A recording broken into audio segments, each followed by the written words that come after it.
Education has become one of the most fiercely debated political battlegrounds. Billions of pounds of our money are poured into schools every year.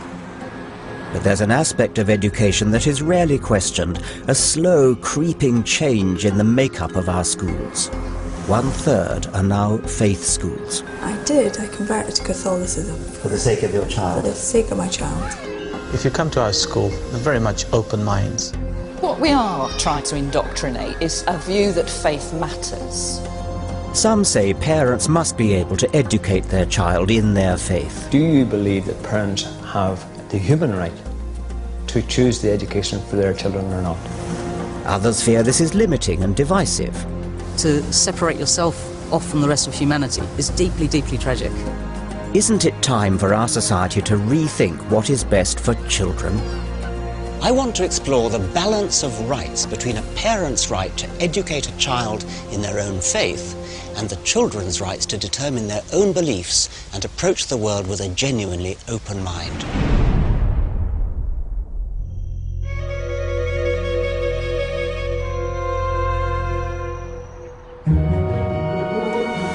One in 3 state schools in our country is now a faith school, a school with formal links to a religion. These schools have extraordinary privileges. Because 60 years ago, churches provided half the money for their schools, many were allowed to discriminate on religious grounds in selecting pupils based on parents' faith and in recruiting staff. They could also have the freedom to teach their own syllabus of religious education, RE. Today, we taxpayers fund the running of these schools and also pay up to 90% of the cost of building them. But the problem is the churches held on to their special powers in their schools.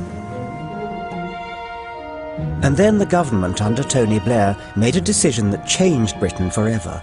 It oversaw the foundation of over 100 new faith schools, including Muslim, Hindu and Sikh schools, along with 42 academies sponsored by Christian organisations. A big man for a big job. Charles Clark's waited a long time for this. This man was Education Secretary under Blair. Why did he open the floodgates?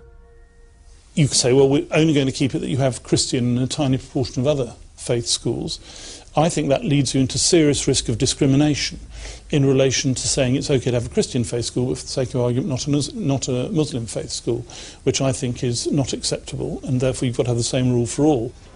I understand Charles Clark's desire not to discriminate against minority religions. I agree we need one rule for all, but I think the government turned the wrong way. It should have abolished the faith component altogether, not rolled out more faith schools. Now, you can make a logical argument, I completely understand it. In fact, I first was a co-author of a pamphlet about this in 1978, which says, abolish all faith schools. But I think you've then got to look at how that relates to what the population as a whole feel about faith schools themselves. You wouldn't have to abolish them, you just stop supporting them with government money. Well, that's the same as abolishing them. I mean, anybody, yes. You can go.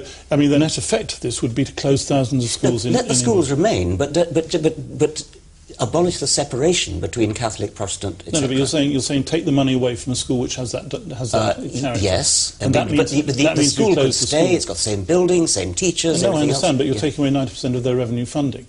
Closing these schools, which I think is the effect of what you say, is something that wouldn't be accepted. But it's their decision to close it. I mean, they have the option. Okay, so I'm Secretary of State for Education, and 4,000 schools are closed by, okay, their decision, not my decision.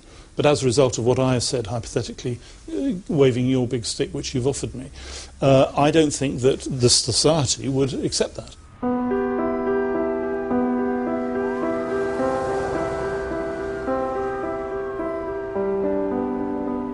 Having been a key player in this huge gamble with our country's education system, you'd hope there'd be more enthusiasm and conviction in Charles Clark's backing for faith schools. In fact, we find he used to be against faith schools, and his main defence of them now seems to be that voters wouldn't agree to abolishing them. And I'm not at all convinced Charles Clark is right about public feeling. In fact, we commissioned an ICM opinion poll that showed a clear majority, 59%, still believed that schools should be for everyone, regardless of religion, and the government should not be funding faith schools of any kind. I believe the government must act and take the faith out of faith schools.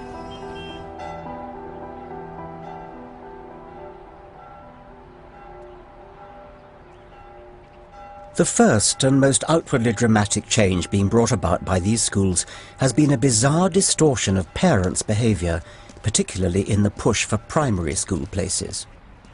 About 7% of the British population worship in church, but around 36% of primary schools are run by the churches, and they can select pupils on the basis of parents' faith. Parental choice? Okay, let's talk about parental choice. Suppose I'm a parent living with my children exactly here in Oxford, where we are standing now. If we want a faith-based primary school, we've got all these red dots to choose from within easy walking distance. There's St Philip and St James, there's St Aloysius, a Catholic school, and there's St Barnabas, another Anglican school. But if we want a non-faith-based school, we've got to go miles, here, here, or here, or here. Parents who wish to exercise their choice of a non-faith-based education for their children are effectively discriminated against. They're excluded from 1/3 of British state-funded primary schools. How do parents feel about this? I've come to Mumsnet. Justine? Richard. Hello. How nice to meet you. Thank you for very coming. much for having me. Welcome to Mumsnet Well, I'm Towers. really looking Mumsnet is a web forum where parents get together online using pseudonyms to chat freely about issues involving their children. I'm here to ask about their experience of faith schools. Slug is saying it's not that we're forced into a choice, it's that we were excluded from state-funded schools because of our lack of faith. It would be unacceptable, of course, to exclude people on the basis of their race, but somehow it's okay if it's their parents' religion. Joe Barnes' son is excluded from all 3 of the local primary schools, 2 Anglican and 1 Catholic, on the grounds that his parents are not churchgoers. Oh God, there's so much going on I can't keep up. Hang on.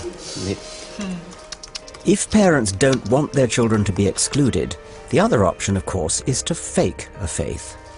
Our neighbours trot along to church every Sunday, rolling their eyes as they go, all so that their children can go to the local school. Well, we seem to be hearing that again and again. I went to meet one couple who wanted to send their daughter to what they thought was the best school in their area, a Catholic primary. But the problem was they weren't practicing Catholics. The SATs was 100%.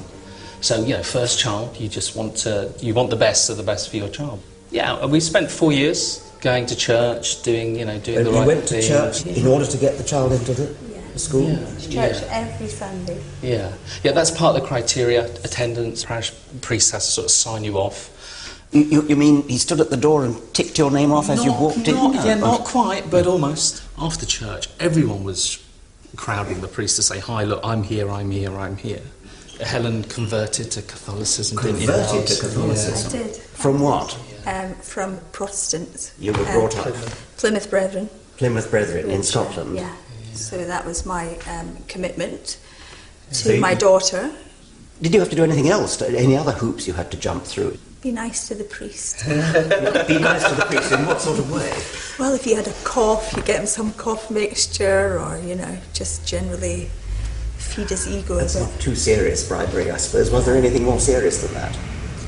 Well, it got to the stage where it was sort of hinted at that things like the church roof needed fixing, and the fee of £5,000 was sort of bandied about that if you sort of contributed that amount, your child was guaranteed a place in school. But if you gave £5,000 to the church, you guaranteed a spot. You would get your child into school guaranteed. Yeah, oh, absolutely. Because it's not money to him, but if his church looks like it's getting bums on seats on Sunday, if the coffers are full, he's doing a good job, isn't he? Because he actually said that to me. It's about bums on seats. We contacted the priest in question. He denied these claims and stated he had nothing to do with admissions, which were dealt with by an independent body. Of other faiths, the Church of England told us that not every admission to their schools is based on parents' religion, and it hopes no parent feels compelled to worship to secure their child a place. The Board of Deputies of British Jews makes no apology that parents must demonstrate a commitment to the values and ethos of Judaism. But why are parents who hold no faith sending their children to faith schools? It seems to be about results. League tables show that of primaries last year with perfect SAT scores, 2/3 were church-run. So what's going on? Are faith schools better? Surely God isn't helping pupils in exams. Through a massive analysis of 500,000 primary school pupils, this man now has the authoritative answer. We could compare children who live in the same postcode, so you're comparing houses next to each other. And if you do this and compare children in these very similar circumstances, one going to a faith school, one not going to a faith school, you find actually the rate at which these children progress is very, very similar. There's not much of a performance advantage when measured on these terms. So the kind of upshot of that is that really all the performance advantage they observe for faith schools is to do with the motivation of the parents, it's to do with the background, their wealth. So the evidence suggests that the idea that improved results in faith schools are due to faith is a myth. It's about the social level of pupils and the pushiness of parents prepared to jump through hoops to get their children selected. Do we conclude from this then that parents are wasting their time struggling to get their children into a faith school? Well, this is what, you're looking at the data that we've got, that's what the conclusion you would come to. It might seem that there's nothing deeply wrong with parents making a pact with beliefs they don't hold in order to get their children into faith schools. A little harmless hypocrisy, perhaps. But I worry that these parents may be unwittingly saddling their children with ways of thinking that are hard to shake off.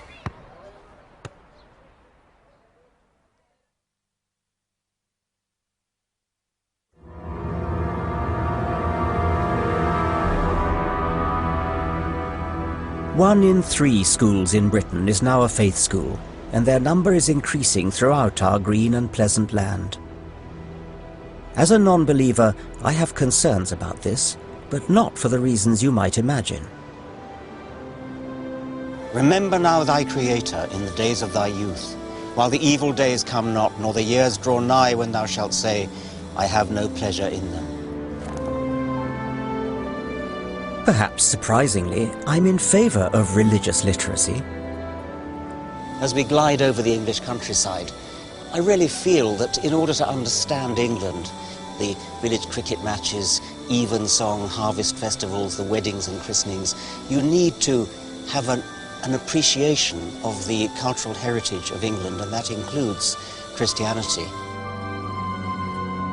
Equally, if you're to understand our wider world, the Muslim Quran and Hindu Bhagavad Gita deserve study.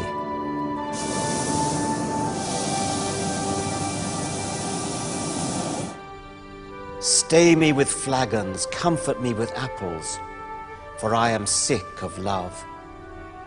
It's not all that surprising that I enjoy reading the Bible so much, because, at least in the 17th century King James Version, it is most beautiful English. Go to the ant, thou sluggard, consider her ways and be wise. Spare the rod and spoil the child. Of making many books there is no end. These phrases and hundreds like them suffuse our literature and our language. You can't appreciate Shakespeare unless you are steeped in the Bible.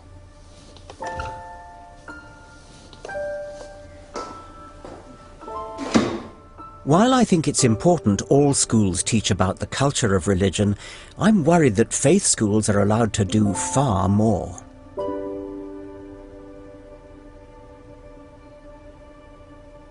Even the mild old Church of England has openly set out its aim, through the Archbishop's Council, for its some 5,000 schools to nourish those of the faith, encourage those of other faiths, challenge those who have no faith.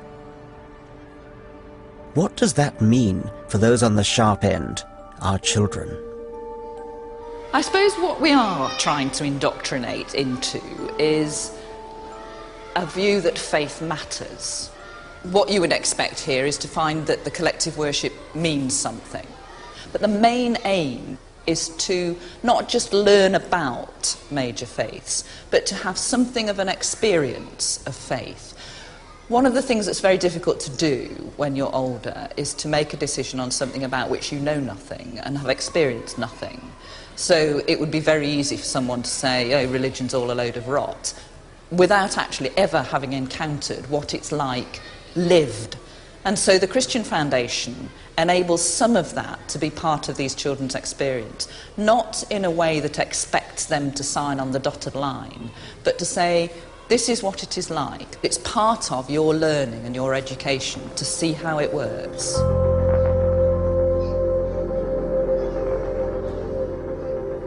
Janina Ainsworth and I disagree here. She feels it's important to experience faith in school, but for me this is indoctrinating children too young to defend themselves. I worry that religions like getting to children young precisely because that's when they're at their most impressionable. I'm going to show you what it's going to make next. It's going to be a box. Are you ready for the box? Okay, there. There's a box. You see its lids there? I can make a hat out of it. What, like that? No. Put it on me! Thank you. Some 60 years on from my childhood, I can still remember how to fold a piece of paper into a Chinese-style boat. It was a craze at my school. This is going to be difficult. This is the difficult bit now. I know. You're taller. Pulling that out, pulling that out. And pulling up the sails. Is it Chinese? It's a boat. Windmill Primary School in Oxford is no faith school, but I've come here to demonstrate children's natural propensity to absorb new information. A sailor went to sea. I've reminded one pupil of a well-known clapping game. See.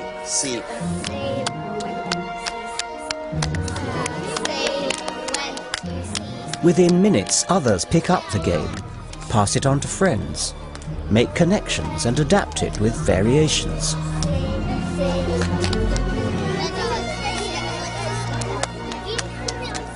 Children love to imitate, they love to join in. There's something compelling about ideas and the way they spread through minds that are a bit like sponges.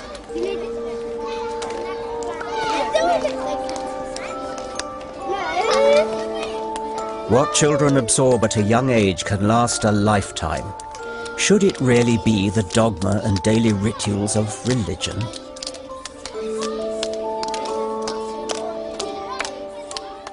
And faith schools do much more, of course, than hymns and prayers. The hard edge of the indoctrination goes on in RE, religious education, for which many faith schools teach their own syllabus, and often parents contribute money for the lessons. We weren't granted access to film any RE or faith studies at a Jewish or Catholic school. So I turned to someone who has systematically collected information for years on what actually goes on. The problem is that it's totally deregulated.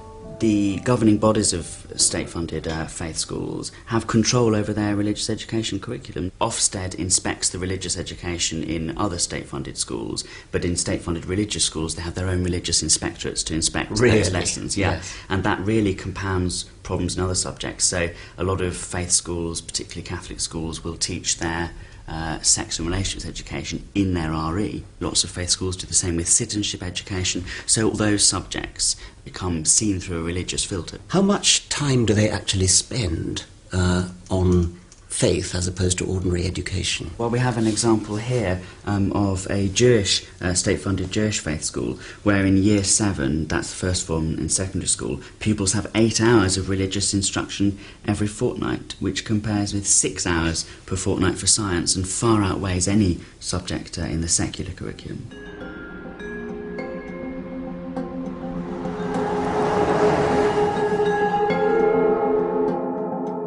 One faith was brave enough to open its doors to filming.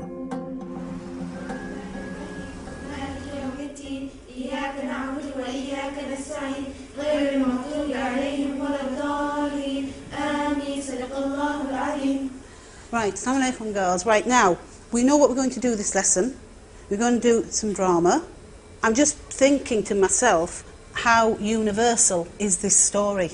Like back then, everything was according to the family, you got to obey them. This is Madani High School, an all-Muslim secondary school in Leicester, and one of 11 Muslim faith schools now in the state system. I've come to see firsthand how faith and education mix. This school gets good results, and many of the girls here hope to become the next generation of lawyers, doctors and teachers.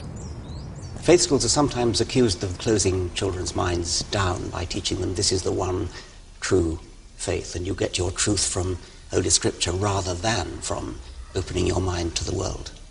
Well, there's slightly a misunderstanding from those who think that way. If you come to our school and if you look at our lessons, they're very much open minds, thinking critically, understanding the world in a very critical fashion. Like all state schools, they teach national curriculum science here. But like many faith schools, they supplement this with religious lessons that they control and which are not subject to Ofsted inspection. In our school, when our teachers tell us stuff like teacher stuff, it's like whether it's up to us whether we believe it or not. The teachers do not disrespect our decision. Everybody has a right to their own decision at the end of the day. Yes. Suppose we take a fact like, are we and chimpanzees cousins? I mean, do you believe that we're cousins of chimpanzees? Or monkeys? No, I wouldn't think so. What do your, perhaps we have a science teacher, have we? What do you teach about that? Well, yeah, we learn about in the curriculum because that's what we follow. We teach them the theory of evolution, but then I do tell them in Islam, our opinion about it, and the girls also have their own opinion and ask questions. So, Miss, do we really come from chimpanzees? But they all have their own opinions for that, and then come to their own decision, which every single one of them realise that actually we didn't, because we believe differently. Every single one of them comes to the conclusion that we did not evolve. Yeah. Everybody in your science class, everybody in the school comes to that conclusion. Well, in my class, yes, they did.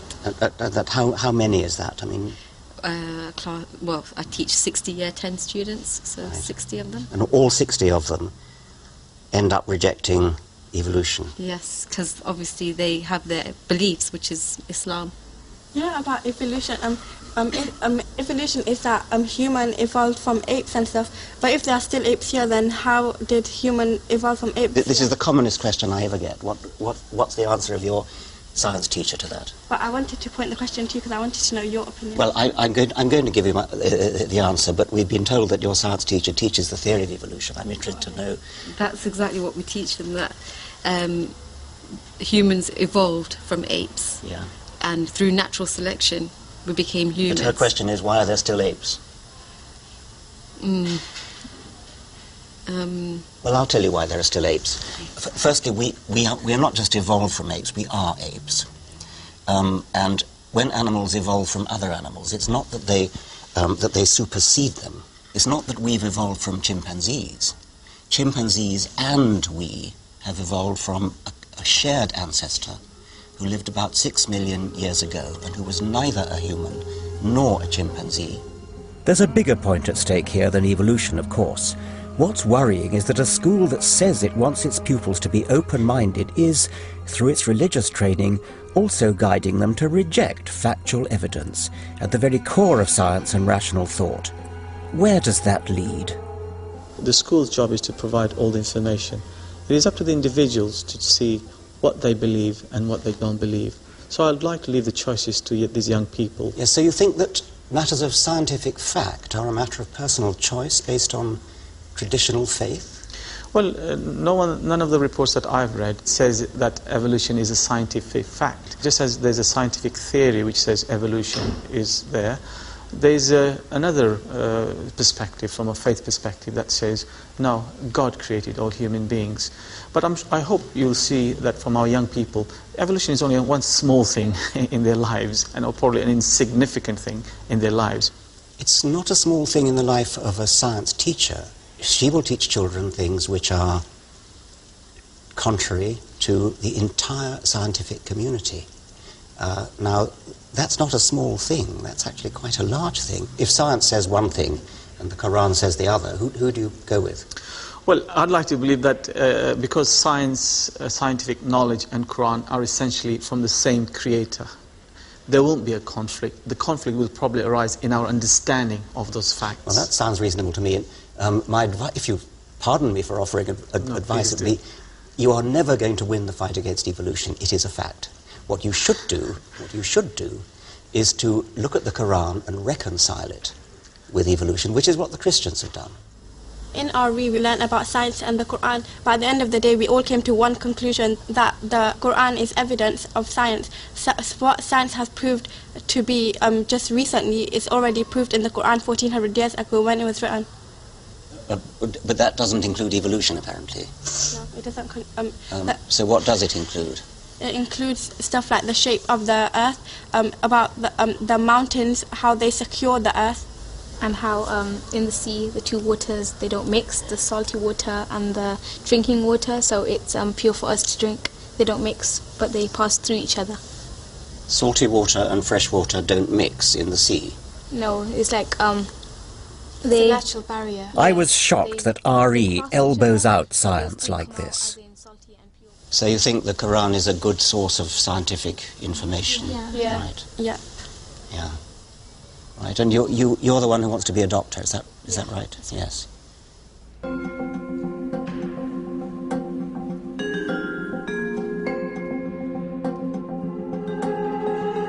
I can't be sure indoctrination triumphs over real learning like this in other faith schools, but I do worry there's nothing to stop it happening.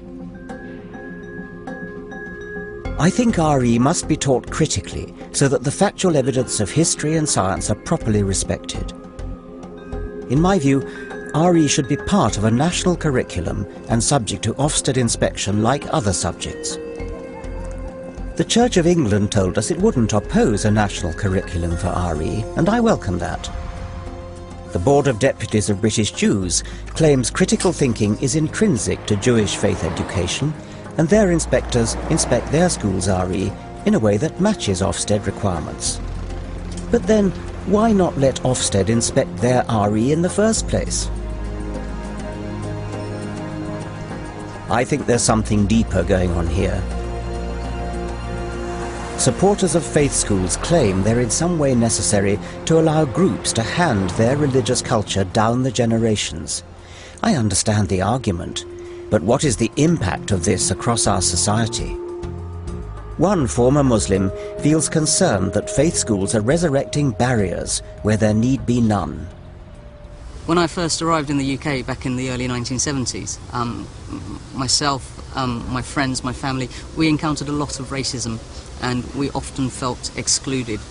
And things have improved, and it shocks me, it saddens me that people like me are now choosing to self-segregate when others have worked so hard to allow us to mix and to join in and to be part of a wider community. For me, what's exciting about the world is the range of ideas we can encounter, and to separate yourself off from that, from the rest of humanity, frankly, is deeply, deeply tragic. Some faiths claim they actually promote community cohesion through their schools, and that this is recognised by Ofsted. But, as we've seen, Ofsted doesn't inspect what's taught in faith schools' RE lessons, nor does it consider the school's admission policies, which can discriminate along religious lines. I'm worried that faith schools in fact encourage separation from mainstream society. Now I want to ask how important it is for parents to have the right to preserve their culture through their children's school, or whether this creates a dangerous and divisive them and us mentality.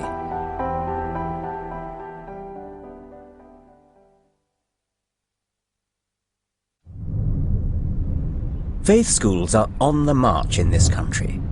One of the key claims of their supporters is that they create a confident sense of identity amongst pupils. But that very sense of identity tends to set them apart from others schooled to believe in a different God or a different theology. In not mixing at school, surely there's a danger that these children will grow up as strangers.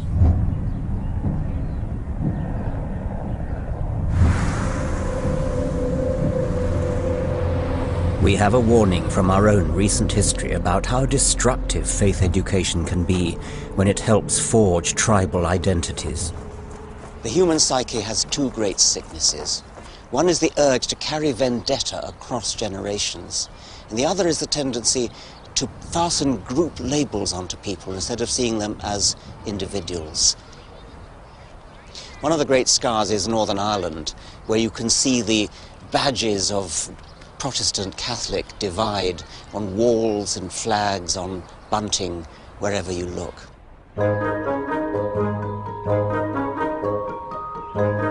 Nowadays, some of this may be put on for the benefit of gawping tourists. Thankfully, Northern Ireland seems on the verge of a new era. Politicians, police and professions, both Protestant and Catholic, are working together. But one area the Good Friday Agreement couldn't touch, tragically, was education, which threatens to reopen the sectarian divide. For children, the tribal divisions start in the nursery.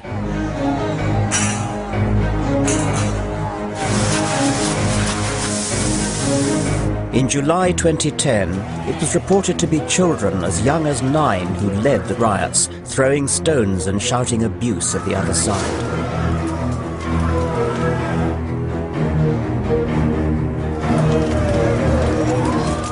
Around 95% of pupils in Northern Ireland go to either a Catholic or a Protestant faith school. Most of them never have the opportunity for a proper conversation with a member of the other faith. They usually marry into the same faith. And if they meet in the workplace, it's only because of strict employment laws to promote equality.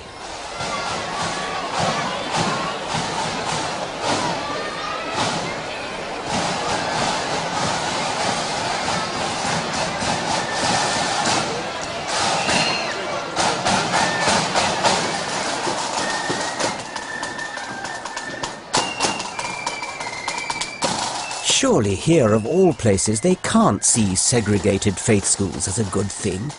Surely they should welcome mixing up Protestant and Catholic school populations. At present, the overwhelming majority of Catholics go to so-called Catholic-maintained schools, Protestants to controlled state schools. I want to meet both sides. I think it just boils down to choice, and I believe, for me, the control sector of the schools with the history, with the record of academic achievement, and that's where I'd want my children to go. But I think increasingly parents are looking at what are the best schools. The hard reality is surely that there's very little crossover, isn't there?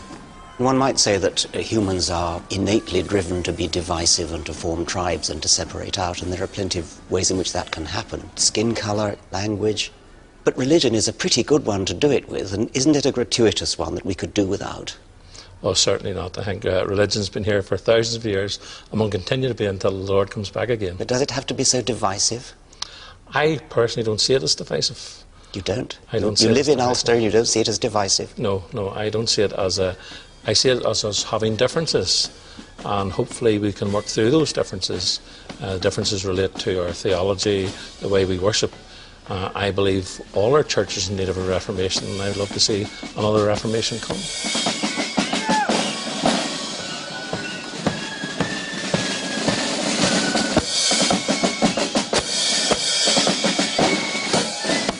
Perhaps at the deepest level of my concern about faith schools is the assumption I'm encountering that children are somehow the property of their parents and their parents' religion.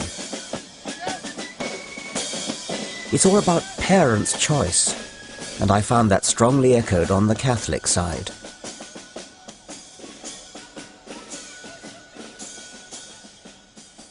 Our Catholic schools, our Catholic ethos adds value, gives a sense of belonging, a sense of community. That's what parents want for their children. A child to a parent is a very blessed thing. And the vast majority, almost all parents, will do what they think is right for their child.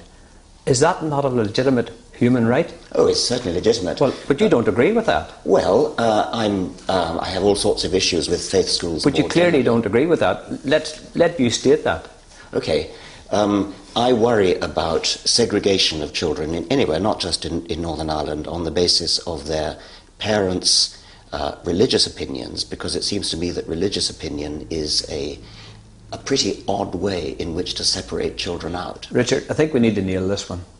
Do you believe that parents have the human right to choose the education for their children or not? Well, I think that they do. That's the core of what you're asking me. Do you afford the parents the human right? And it is a human right. I also that they can choose the system of education that they wish for their children, that's most consistent with their beliefs and understanding of life. Now you're seeking to impose your view on other people, and I think that's wrong. Well, I think you should respect everybody from it. Are you a parent yourself? Yes. Well, what do you have for your children? What do I? What do you have for your children? What do you want them to do?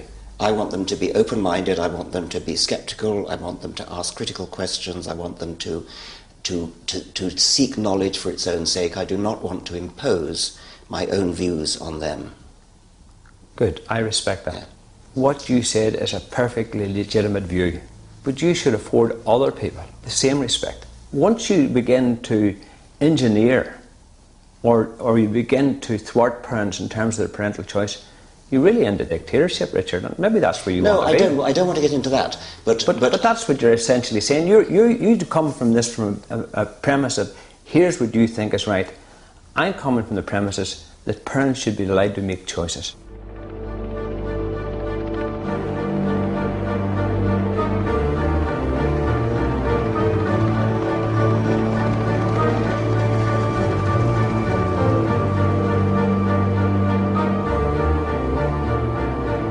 I do believe in taking the faith out of faith schools, and yes, that would impinge on both the Reverend Gibson and Mr. Flanagan's rights as parents to choose their children's education.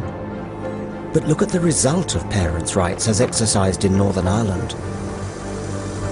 Are parents' rights so important that we allow them to risk dividing the two communities forever? The trouble with rights is that there are conflicts between opposing rights. What about the right of free expression versus the right not to be offended? In the case of education, children have rights as well as parents. Children have the right not to be indoctrinated, not to have their parents' beliefs forced down their throat, but to make up their own mind after a proper, balanced education.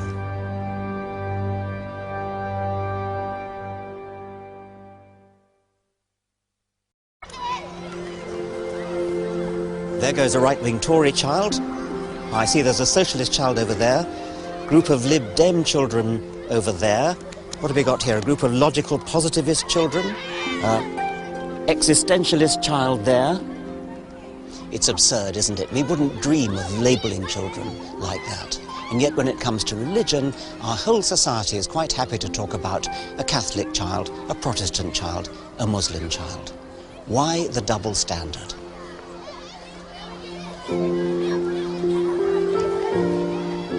I've already set out why I think presumptions like this, rooted in the very idea of faith schools, are a growing menace. But I don't want to just attack. I passionately believe there is an alternative, and I want to persuade you that education is better without faith.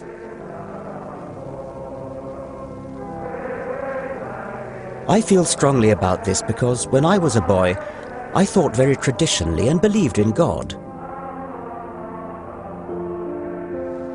But it was education that allowed me to change my mind and unleashed my curiosity. Any teacher or parent may influence children in many ways. We all have baggage. So how do we best respect a child's right to learn with a truly open mind? Young children are uniquely vulnerable to simply believing what adults tell them. So my starting point would be to give them tools to sort fact from fiction. When my daughter was 10, I decided to write a letter to her, asking her to think for herself about how we know the things that we know. How do we know, for instance, that the stars, which look like tiny pinpricks in the sky, are really huge balls of fire like the sun and are very far away? I mentioned one good reason to believe that anything's true, which is evidence, and I mentioned 3 bad reasons. There's tradition. Believe it because our people have always believed it. It's been handed down over generations. The trouble with tradition is that no matter how long ago a story was made up, it is still exactly as true or untrue as the original story was. There's authority. Believe it because your parents do. Believe it because a priest does. Believe it because a teacher does. Or because a holy book does. That's another bad reason to believe anything. And finally, revelation. Believe something because it just feels right. And next time somebody tells you that something is true, why not say to them, what kind of evidence is there for that?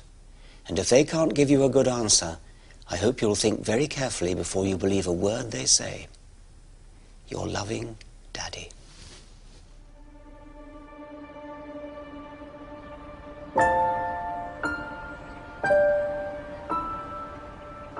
I'm fascinated by the way children start piecing together how the world works.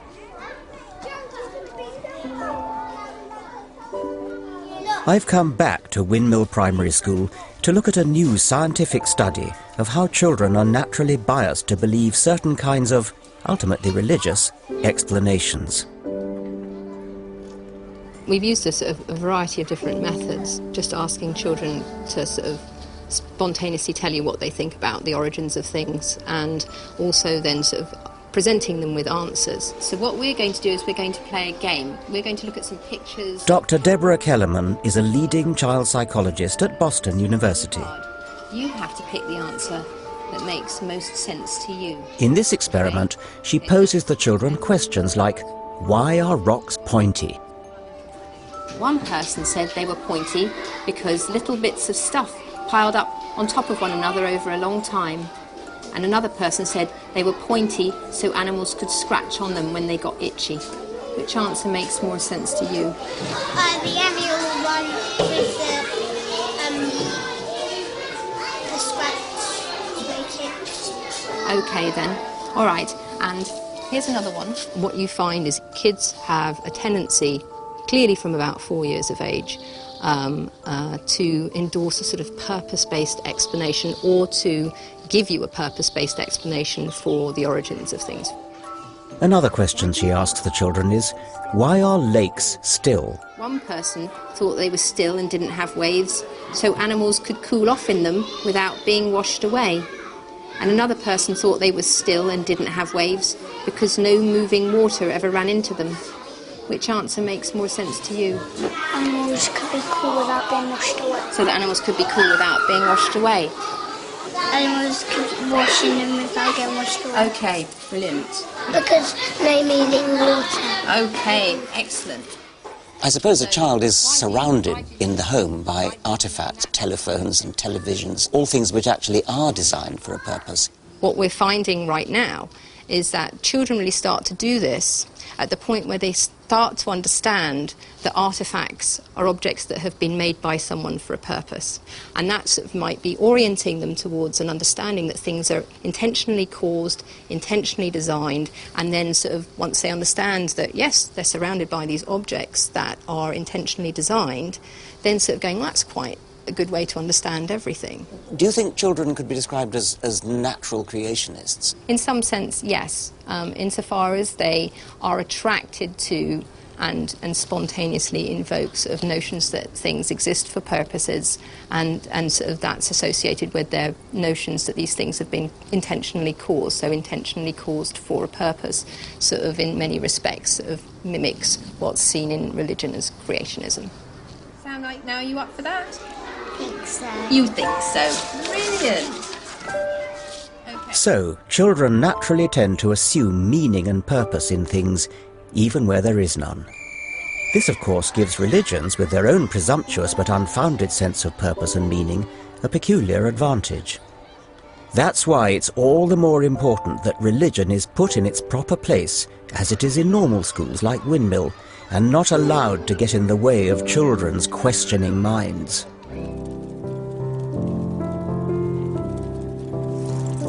Rather than indoctrinating children in faiths that can only preach a limited view on the deep questions of existence, how much better instead to fire children's curiosity about all the extraordinary questions we have yet to answer.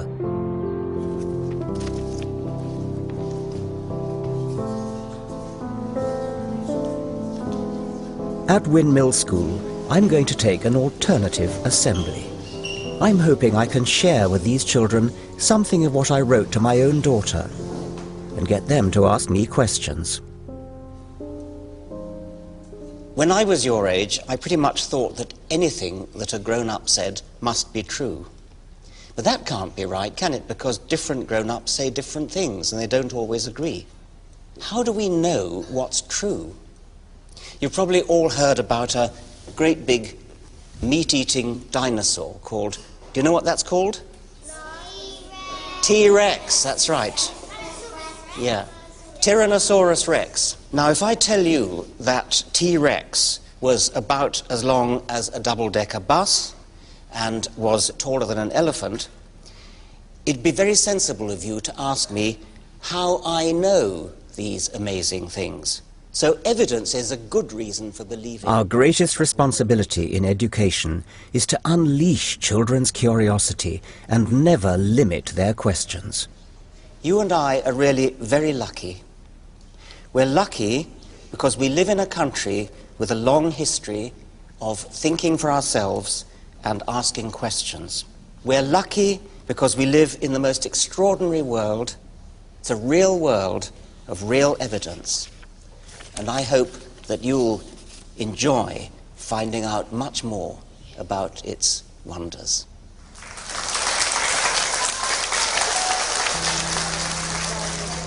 Yes. Well, the horseshoe crabs haven't changed very much. Lots of other things have changed a lot since that time. How did the sun come? Well, the sun came from a huge great cloud of gas, which came from an earlier star that exploded. How did the dinosaurs die? Well, probably what happened was there were lots of fires, and there was a huge lot of steam and smoke and dust, and a great big cloud formed all around the Earth, and so the sun couldn't get through. That's what people think, but nobody really knows, and you have to ask what the evidence for that is. Professor Dawkins sparks controversy when he blames religion for much of the world's pain and suffering. That's The God Delusion, next Wednesday at 9. And this Saturday at 10, Richard Dawkins extols the genius of Britain, demonstrating that its great scientists and inventors have created the modern world. Next tonight, a Time Team special on the secrets of Stonehenge.